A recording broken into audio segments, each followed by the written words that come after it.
his team now down by 2.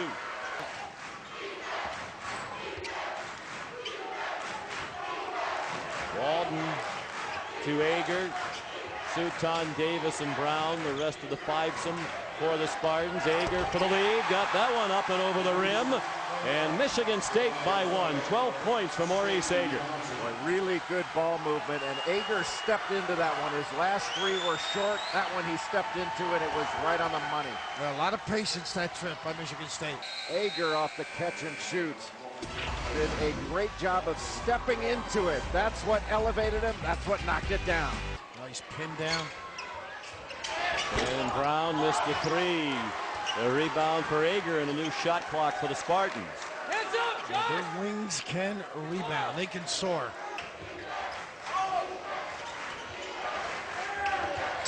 Ager for 3 and the lead for Michigan State. You know the difference? They ran their offense, and as you said earlier, he stepped into it. When the quick pass and jack, they have their problems. Well, when you move that defense from side to side, they've got to recover to you, and that's exactly what Michigan State did there. 3:43 to go. Back and forth they go. Ager gave Michigan State the lead. And Sean, I would imagine this is going to go inside after the timeout, at least a touch, not a quick jack.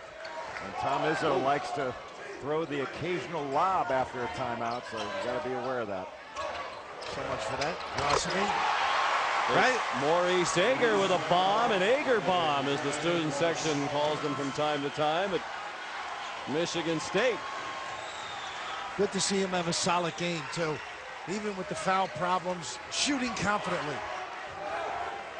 Ager, a terrific young man, very religious young man. As a matter of fact, Tom Izzo has adjusted the practice schedule. They don't practice on Sunday mornings to allow Maurice to attend services. He has 2 timeouts left. Maurice Ager on the ball reversal again, stepping into that shot. And Brown apparently has recovered sufficiently from the cramps. He's on the court. 1-4 back cut, and there's a little slip to the goal for Davis. There's Ager for 3. Oh, some big time delivery. Maurice Ager coming off that screen, curling off, and Morrison flying at him. I think Ager shoots so much better when he's on the move, stepping into it. Against the zone, when he's had standstill shots, he finished short.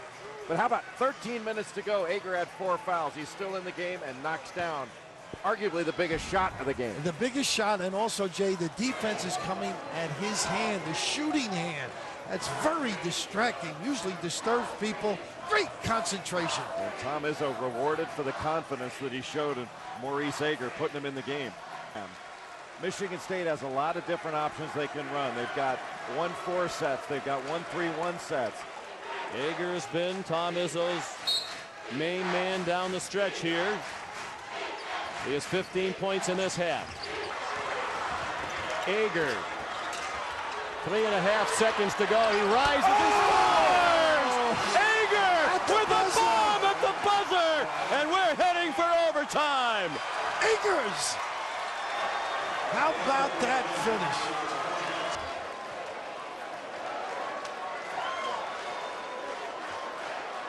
The officials are over reviewing this play. There's no question that was a 3. It was way beyond the arc. I wonder if they're wondering about time remaining on the clock. That's what they're doing. Yeah, a couple of tenths maybe. What a great shot. And your point about fouling, Sean, is exactly right. If they could have fouled right about here, maybe 4-3, but you know, it's an awfully difficult proposition. And especially since Gonzaga did not have any timeouts left, they couldn't talk about it in a timeout to get everybody on the same page. It's also got to be your philosophy totally. You know, a lot of guys feel, get the foul, they might make the first free throw, miss the second, get an offensive rebound.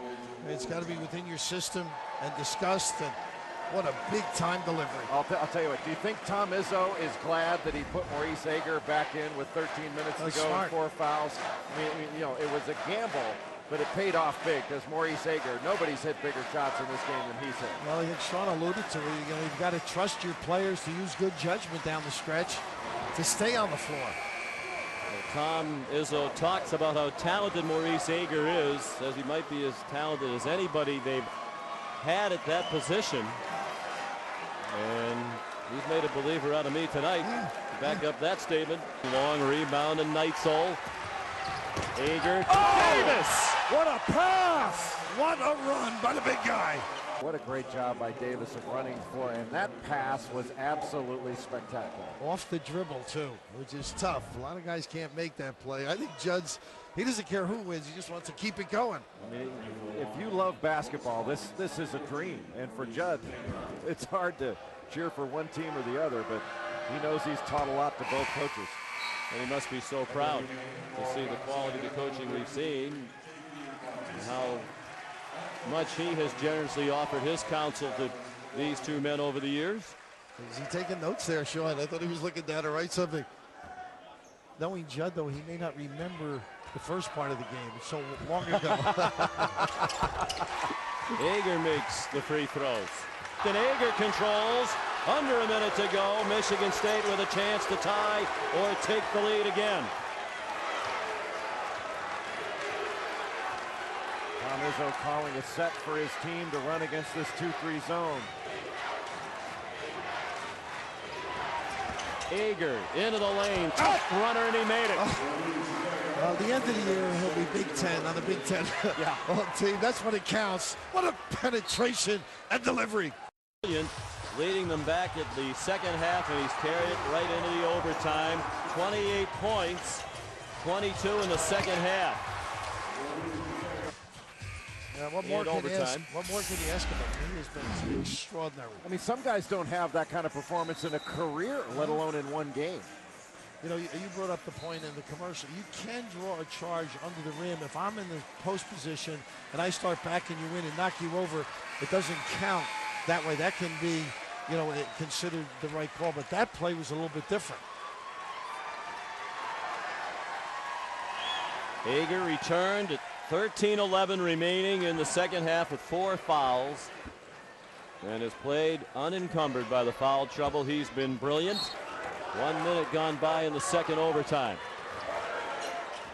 Ager into the lane for the dipsy-do. He's had 2 penetrations that have been extraordinary instead of settling for the jumper. Ager has 30. Not quite the same marquee matchup. Not the same height, not the same level of play that we've seen in this one. It's been absolutely extraordinary. The plays by Shannon Brown and Maurice Ager and Paul Davis.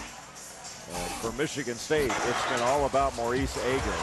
Saddled with foul trouble most of the game, but with 13 minutes left in the ballgame, Tom Izzo went back to him, and he really delivered, Bill. And it's been feast week for him, or at least feast day, and shots contested he's been able to knock down. And you know, all of a sudden the mainstays, look at those numbers, huh? Both are career highs. Ager's career high was 24, last accomplished in the Final Four, lost to North Carolina. 24 of those in the second half in overtime for Maurice, the senior from Detroit, at Crockett High School, the first recruit as head coach for Tom Izzo out of Detroit's public school league. And the third overtime is underway. Gonzaga needs to be active in this 2-3 zone. Show hands and get around some of these screens. Ager for 3. They're all concentrating on Brown in the middle of the lane, and they didn't match up properly on the wing. Boy, doesn't he run, Tom Izzo run great sets against the zone. Action to one side, screening it, and then running the action back to the other side. It deludes you to thinking it's going one way. Ager is 33 points.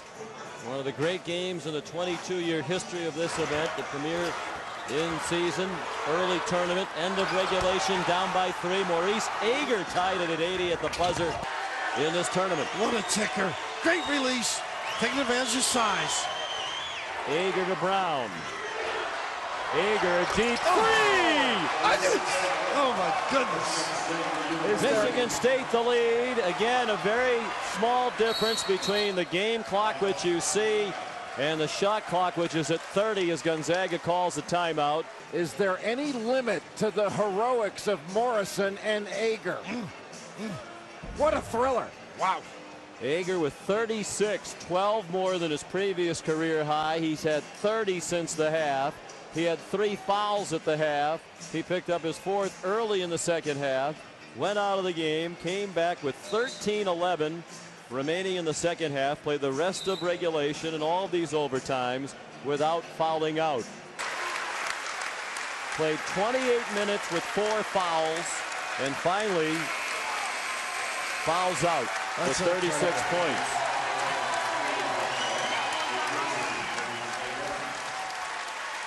What a gutsy performance by Maurice Ager. Well, not that he's awakened a lot of eyes, but boy, if you didn't know about him before, you know about him now. Big time ticker. We got into overtime when Maurice Ager hit a 3 at the buzzer at the end of regulation. Ager's been sensational.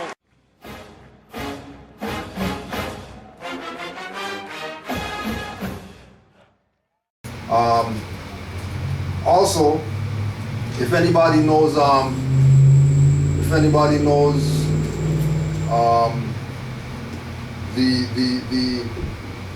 the theme of college basketball during these times, and even before that, was nobody doesn't want Duke to win. Everybody kick Duke's ass because that's the European guys' school, and we want the brothers teams to win. Anytime the college team, any team, doesn't matter. It could be team you never heard about. Against Duke, team you never heard about, you want to win. So a second career highlight of his that, you know, during our era was that big upset when they beat Duke, and not only beat Duke, but also brother had a good dunk on JJ Redick, who's, you know, playing today, right? But he had a good highlight on JJ Redick, made JJ Redick who he is today, because he got dunked on by this man that we're about to talk to. 78-68. And when you do it against an athletic team, this is what happens. Mo Ager for the one-hand slam, and yes, Mr. Redick, congratulations, you made the poster. But Michigan State really working the ball. 78-68. And when you do it against an athletic team, this is what happens. Mo Ager for the one-hand slam, and yes, Mr. Redick, congratulations, you made the poster. But Michigan State really working the ball well. All right. So that's just the college part. You know what I mean? The NBA part he'll get into as far as, you know what I mean, his involvement there. But before we start up, we're just gonna, because if you ask me, I'm not really gonna do the intro as much justice as the brother's gonna do it for himself. But